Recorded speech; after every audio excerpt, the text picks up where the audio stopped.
सुप्रभात बच्चों। आज हम अपना 7वां पाठ टिप टिपवा इसको पढ़ने जा रहे हैं। ये जो कहानी है ये उत्तर प्रदेश की एक लोक कथा है। उत्तर प्रदेश एक राज्य है और लोक कथा मतलब होती है लोगों की कथाएं, कहानियाँ, लोगों द्वारा जो बनाई हुई कहानियाँ हैं, जो वहाँ के लोकल लोग हैं जो रहते हैं, जैसे गांव में कोई रहता हो, उनकी आपस की बनाई हुई कहानियाँ। तो ये उत्तर प्रदेश की एक लोक कथा है, लोगों द्वारा बोली हुई कोई कहानी है। इसका नाम है टिप टिपुआ। टिप टिपुआ सबसे पहले देखते हैं कि होता क्या है। टिप टिपुआ होता है पानी की बूंद जब टपकती है तो जो आवाज़ आती है उसको इस कहानी में टिप टिपुआ बोला गया है। उत्तर प्रदेश में जो लोग भाषाएं होती है, जैसे भोजपुरी वगैरह जो बोलते हैं लोग, तो ऐसे ही एक जो उनकी लोकल लैंग्वेज होती है उसमें वो लोग बाद में हर अक्षर के पीछे वा लगा देते हैं। जैसे शेर को शेरवा, बाघ को बाघवा, टिप टिप को टिप टिपुआ, बच्चा को बचवा, इसी तरह से और भी बहुत सारे शब्द। तो ये टिप टिपुआ क्या है? पानी के गिरने की जो बूंद होती है उसकी आवाज़ होती है टिप टिप, उस तरह से उसको बोला गया है टिप टिपुआ। और इसका अर्थ होता है टपका, टपका भी इसको कहते हैं। तो चलो कहानी पढ़ते हैं। एक थी बुढ़िया, बुढ़िया मतलब बूढ़ी औरत। एक बूढ़ी औरत थी, उसका एक पोता था। पोता कौन होता है? बेटे का बेटा, उसको पोता कहते हैं। दादी पोता, वो जो लड़का था, बच्चा था, वो बुढ़िया के बेटे का बेटा था, उसको बोलते पोता। पोता रोज रात में सोने से पहले दादी से कहानी सुनता। जो पोता था, उसका बच्चा था वो बुढ़िया के साथ, जो वो रोज, रोज का मतलब डेली, हर रोज रात में सोने से पहले दादी से अपनी कहानी सुनता था। आप लोग भी जब छोटे रहे होंगे तो आपको भी आपकी दादी, मम्मी या नानी बहुत सारी बातें सुनाकर तब सुलाया करती थी। जब कोई कहानी बता सकते थे, कहानी वो जंगली जानवरों की भी सुना सकती हैं, पक्षियों की भी, किसी इंसान की भी, बच्चों की भी। तो इसी तरह से ये जो बच्चा है ये भी अपनी दादी से हर रोज़ कहानी सुनकर ही सोता था। तो दादी रोज़ उसे तरह तरह की कहानियाँ सुनाती, अलग अलग उसको दादी हर रोज़ कहानियाँ सुनाती थी। एक दिन मूसलाधार बारिश हुई। अब ये मूसलाधार का क्या मतलब होता है?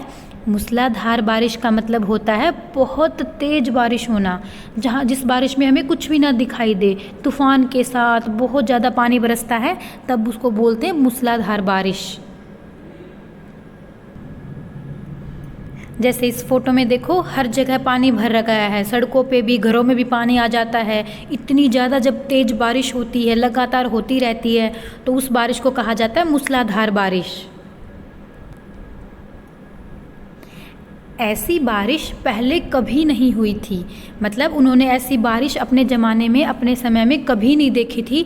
इतनी तेज़ बारिश हुई थी, सारा गांव बारिश से परेशान था, पूरा का पूरा गांव परेशान हो गया था बारिश से।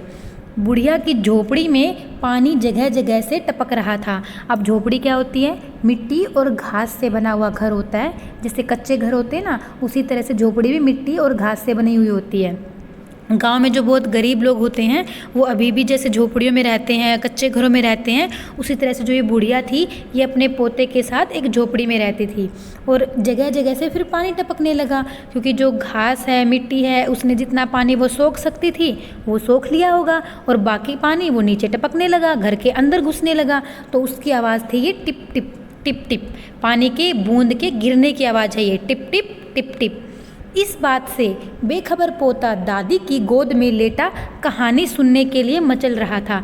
बेखबर का मतलब होता है अनजान, जिसको कुछ समझ ही ना आ रहा हो, उसको इस बात का पता ही नहीं था कि ये पानी टपकने से क्या परेशानी होगी। वो उस चीज़ से बिल्कुल अनजान था, और बस उसको तो एक ही रट पकड़ा हुआ था, एक ही जिद पकड़ा हुआ था कि दादी मुझे अपनी गोद में लेटाकर कहानी सुनाओ, जो हर रोज़ सुनाती हो। मचल रहा था मतलब जिद कर रहा था। उसके बाद है बुढ़िया खींच कर बोली। खींच कर का मतलब होता है गुस्से से, चिढ़कर, क्योंकि वो परेशान थी। खींच कर बोली, अरे बचुआ का कहानी सुनाई, ई टिप टिपुआ से जान बचे तब ना। अब वो बुढ़िया अपनी लोकल लैंग्वेज में बोल रही है, अपनी भाषा में बोल रही है, जो गांव में बोल रही है, वो गांव की है। तो उसको कहती अरे बचुआ, मतलब हे मेरे बेटे, बचुआ है, बच्चे को कह रहे हैं बचुआ, किसने वाह लगा दिया, का कहानी सुनाए, ई टिप टिपुआ से जान बचे तब ना। मतलब ये जो टिप टिप है हो रही है, इसको टिप टिपुआ बोल रही है वो, कि इससे राहत मिले तब तो कोई कहानी सुनाऊं, क्योंकि वो परेशान थी बेचारी, क्योंकि बड़े लोगों को काम करना होता है, घर को संभालना होता है। आप सब बच्चे तो अपने मौज मस्ती में रहते हो, जो बोल दिया वो मिल गया, मम्मा ने खाना बना दिया तो आपने खा लिया। लेकिन बड़े लोगों को घर को संभालना होता है, सब कुछ करना होता है, काम करना होता है। और जब इतनी तेज़ बारिश आएगी, पूरा घर में पानी भर जाता होता है। जब अगर टिप टिप ऐसे ही चलती रहती है, घर में सब गीले कपड़े हो जाएंगे, सारे गीले बर्तन हो जाएंगे, सब कुछ गीला हो जाएगा, सारा सामान। इसी तरह से घर में पानी भर जाएगा, कैसे खाना बनेगा, घर में सीलन आ जाएगी, तो कितनी सारी परेशानियां होती हैं। तो इस बुढ़िया को तो वो सारी परेशानियों का अंदाज़ा था, लेकिन बच्चा तो छोटा था, उसको इस सब चीज़ समझ नहीं आ रहा था। तो इसलिए वो उसको गुस्से में चिढ़कर, परेशान तो वो पहले ही थी, तो चिढ़कर बोलती है कि इससे राहत मिले तब तो कहानी सुनाऊं, क्योंकि उसका ध्यान तो इस टिप टिप पे ही था, इस पानी पे ही था। पोता उठकर बैठ गया। उसने पूछा, फिर ये पोता ये बात सुनकर चारपाई पे बैठ गया, क्योंकि वो गोद में लेटा था पहले। फिर वो लेट बैठ गया और फिर वो क्या पूछता है अपनी दादी से, दादी ये टिप टिपवा कौन है। जैसे आप लोगों को भी ये चैप्टर पढ़ने से पहले नहीं पता होगा कि ये टिप टिपवा कौन है, इसी तरह से इस छोटे बच्चे को भी नहीं पता था कि ये टिप टिपवा कौन है। टिप टिपवा क्या शेर बाघ से भी बड़ा होता है। अब बच्चे को तो जानवरों का ही पता है कि जंगली जानवर क्या होते हैं, हमें खा जाएंगे, मार देंगे। अब इतने जानवर तो खुखार होते हैं, तो इसको लगा कि शेर बाघ से भी कोई बड़ा होता होगा। वो इस बच्चा इस टिप टिपवा को जानवर समझ रहा था, इसलिए वो अपनी दादी से पूछ रहा है, क्या ये शेर और बाघ से भी बड़ा होता है। देखो फोटो में, ये है शेर और ये है बाघ। ये जंगली जानवर होते हैं, मांसाहारी जीव होते हैं। ये दूसरे जीवों को मारकर खा जाते हैं, शिकार करते हैं। तो इनसे सब लोग डरते हैं कि घर में रहते हैं, इनसे डरते, इनके पास जाने से डर लगता है उनको, क्योंकि ये जंगली जानवर हैं। तो इस बच्चे को भी लगा कि जंगली जानवर से भी कोई बड़ी चीज़ है क्या जो दादी डर रही है इस टिप टिपुआ से, क्योंकि बच्चा तो इन जानवरों से ही डरता है। दादी छत से टपकते हुए पानी की तरफ देखकर बोली, हाँ बचवा, न शेरवा के डर न बघवा के डर, डर त डर टिप टिपवा के डर। फिर दादी उसको बोलती है कि उसको जो पानी टपक रही थी, पानी की बूंदें, उसकी तरफ, छत की तरफ देखकर बोल रही है कि हाँ मेरे बेटे, ना मुझे शेर का डर है और ना बाघ का डर है, मुझे तो बस इस टिप टिपवा का ही डर है। क्योंकि दादी माँ को तो पता था कि सारा सामान गीला हो जाएगा, सीलन आ जाएगी, कैसे वो रहेंगे, कैसे उनको कितनी परेशानियाँ होंगी। इसलिए बस उसका ध्यान उस बारिश की बूंद पे ही था जो घर के अंदर टिप टिप करके गिर रही थी। तो इसलिए उसने कहा कि शेर और बाघ से भी नहीं डरती मैं तो। क्यों? क्योंकि उनको लगा कि शेर और बाघ से बचने के लिए तो हम लोग घर में बच सकते हैं, घर में रुके रहेंगे तो शेर बाघ हमें कुछ नहीं कहेगा, हम लाठी लेके डंडे से उसको भगा देंगे। लेकिन इस बारिश के पानी का क्या करें। उससे आगे है, संयोग से मुसीबत का मारा एक बाघ बारिश से बचने के लिए झोपड़ी के पीछे बैठा था। अब संयोग का मतलब होता है बाय चांस, मतलब उसी समय से ही बाय चांस अचानक से मुसीबत का मारा, मतलब पहले से ही जो परेशानी में पड़ा हुआ था। एक बाघ बारिश से बचने के लिए, क्योंकि बारिश ने तो सबको परेशान किया हुआ था, तो जानवर भी परेशान थे, तो उसी तरह से एक बाघ वो भी बारिश के मारे बहुत परेशान था, तो वो बचने के लिए बारिश से झोपड़ी के पीछे ही बैठा था। झोपड़ी किसकी थी? बुढ़िया और उसके बच्चा जहाँ रहता था, उसका पोता, वो उनकी झोपड़ी के पीछे ही बैठा हुआ था। बेचारा बाघ बारिश से घबराया हुआ था। वो बाघ भी बारिश से बहुत घबराया हुआ था, डरा हुआ था। घबराने का मतलब होता है डरा हुआ होना।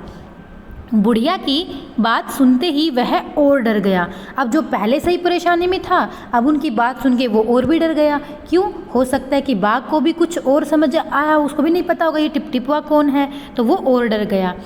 अब यह टिप टिपवा कौन सी बला है? बला का मतलब होता है मुसीबत। अब ये बाघ भी सोच रहा है कि ये टिप टिपवा कौन सी मुसीबत है, क्योंकि बाघ को हो सकता है कि उनकी ना उसको भी पता हो, जैसे बच्चे को नहीं पता था उसी तरह से बाघ को भी नहीं पता कि ये टिप टिपवा क्या है।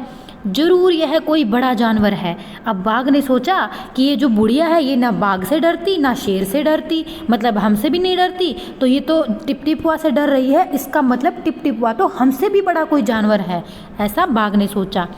तभी तो बुढ़िया शेर बाघ से ज़्यादा टिप टिपवा से डरती है।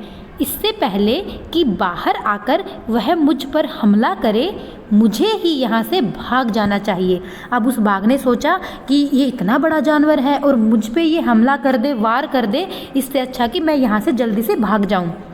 हमें भी लगता है ना जब मुसीबत आती है कि जल्दी जल्दी भाग लेते हैं वरना पता नहीं क्या हो जाएगा, तो उसी तरह से वो बाघ भी वहाँ से भागना चाहता था। बाघ ने ऐसा सोचा और झटपट वहाँ से दुम दबाकर भाग चला। झटपट का मतलब होता है तुरंत, जल्दी से। उसने ऐसा सोचा और वहाँ से तुरंत जल्दी से दुम दबाकर भागना, ये एक मुहावरा है। इसका अर्थ होता है डर के मारे जल्दी से भाग जाना। तो वो दुम दबाकर मतलब डर के मारे बहुत जल्दी से भाग गया तुरंत वहाँ से, उस झोपड़ी के पीछे से। उसी गांव में एक धोबी रहता था। अब जिस गांव की ये बात है, जिस गांव में ये बुढ़िया और उसका पोता रहता था, वहाँ पर एक धोबी भी रहता था। धोबी कौन होता है? कपड़े धोने वाला। वो कपड़े धोने का काम करता था, वो धोबी उसी गांव में रहता था। वह भी बारिश से परेशान था। अब पूरा गांव परेशान था तो धोबी भी परेशान था। आज सुबह से उसका गधा गायब था। अब जो धोबी होता है वो कपड़े धोता है और धोने के बाद सबको कपड़े बांटने के लिए अपने गधे पर रख कर ले जाता होगा। इसी तरह से उसके पास एक गधा था। अब वो उसका गधा पूरा दिन से गायब था कि बारिश के मारे हो सकता है कि वो डर के कहीं छुप के बैठ गया होगा दुबक के। बारिश की वजह से वो आ नहीं पा रहा होगा, ऐसे ही टहलने के लिए, खाना खाने के लिए निकला होगा घर से बाहर, तो वो गायब था, वो मिल नहीं रहा था। सारा दिन वह बारिश में भीगता रहा और जगह जगह गधे को ढूंढता रहा, लेकिन वह कहीं नहीं मिला। अब धोबी वो अपने गधे को ढूंढ रहा था, जगह जगह बारिश में भीग भी रहा था। धोबी इतना परेशान हो गया था, क्यों? क्योंकि गधा गायब था और उसका काम रुका हुआ था। धोबी की पत्नी बोली, जाकर गांव के पंडित जी से क्यों नहीं पूछते? अब जैसे गांव में पंडित जी वगैरह होते हैं, वो सब क्या करते हैं, कोई भविष्यवाणी कर देता है, कोई किसी के बारे में कुछ बता देता है, कोई ये पूजा पाठ भी बताते हैं कि ऐसा करोगे ऐसा हो जाएगा। तो उसी तरह से धोबी की पत्नी ने भी कहा कि पंडित जी से जाके पूछ क्यों नहीं लेते? वे बड़े ज्ञानी हैं, मतलब समझदार हैं, आगे पीछे सबके हाल की उनकी खबर रहती है। खबर रहने का मतलब होता है पता होना, कि उनको तो सबके हाल की पता रहती है, सबकी अवस्था की पता रहती है कि कहाँ क्या चल रहा है। तो आप भी उस पंडित जी से जाके पूछिए कि हमारा गधा कहाँ है, कहीं वो आप भविष्यवाणी में देख के कुछ बता दें। पत्नी की बात धोबी को जच गई। जच गई का मतलब होता है पसंद आ जाना। उसको अपनी पत्नी की बात पसंद आई कि उसने सोचा कि हाँ ये ठीक कह रही है। अपना मोटा लठ उठाकर वह पंडित जी के घर की तरफ चल पड़ा। लठ का मतलब होता है लाठी। उसने अपनी मोटी सी लाठी उठाई और पंडित जी के घर की तरफ वो चला गया। उसने देखा कि पंडित जी घर में जमा बारिश का पानी उलीच उलीच कर फेंक रहे थे। उसने देखा कि क्योंकि बारिश ने तो सबको परेशान किया हुआ था, तो पंडित जी के घर भी बारिश का पानी जमा हो गया होगा अंदर। वो उलीच उलीच कर फेंकने का मतलब होता है कि कोई बर्तन ले लेकर उस पानी को निकाल निकाल कर बाहर फेंक रहे थे, उठा उठा कर उस पानी को।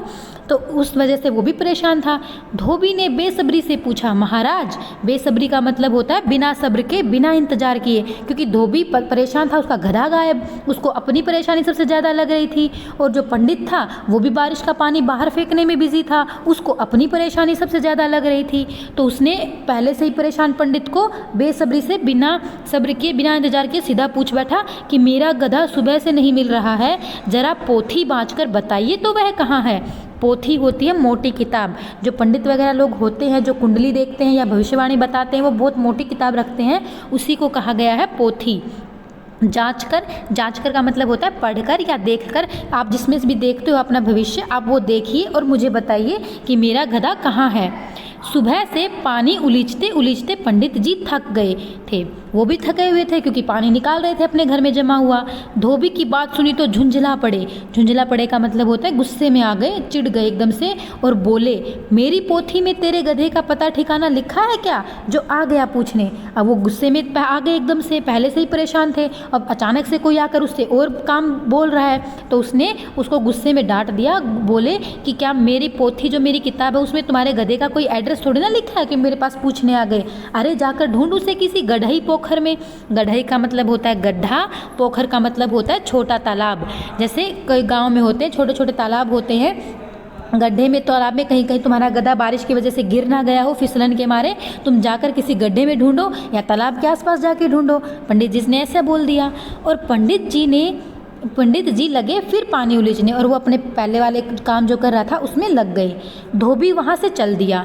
चलते चलते वह एक तालाब के पास पहुँचा।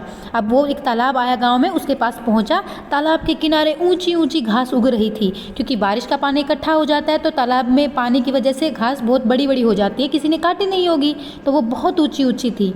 धोबी घास में गधे को ढूंढने लगा। उसको सोचा कि चलो मैं यहाँ ढूंढता हूँ मेरा गधा है या नहीं। किस्मत का मारा बेचारा बाघ टिप टिपवा के डर से वहीं घास में छिपा बैठा था।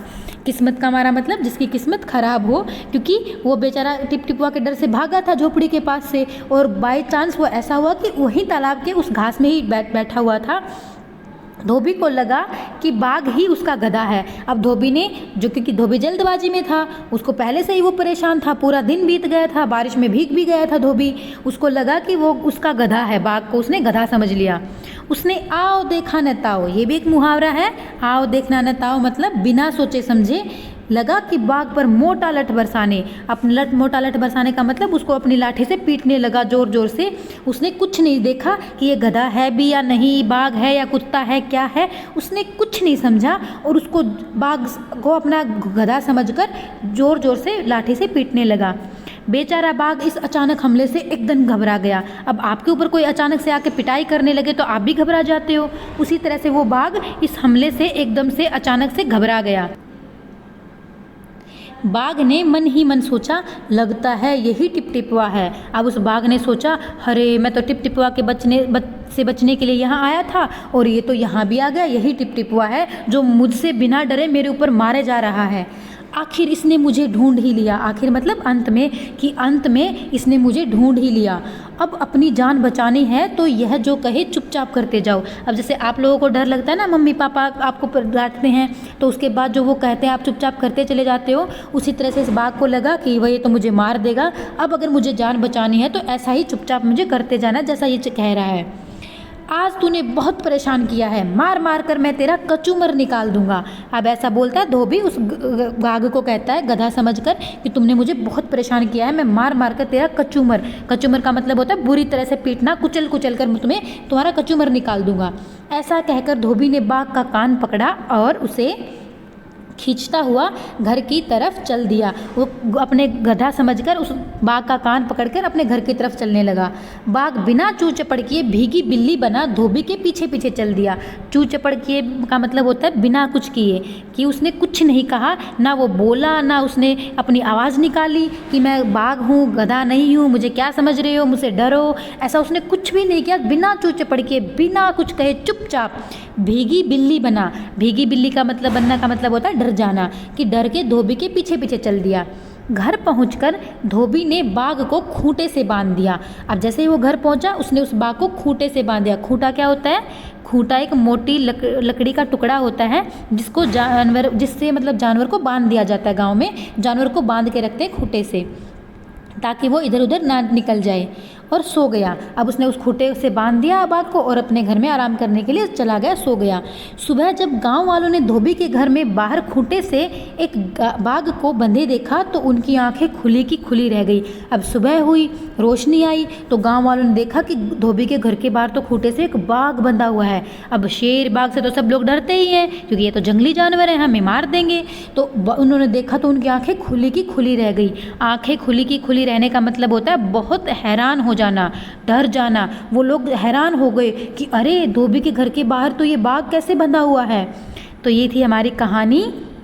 इसको लिखा है गिरिजा रानी अस्थाना ने। तो इस कहानी की लेखिका हैं गिरिजा रानी अस्थाना।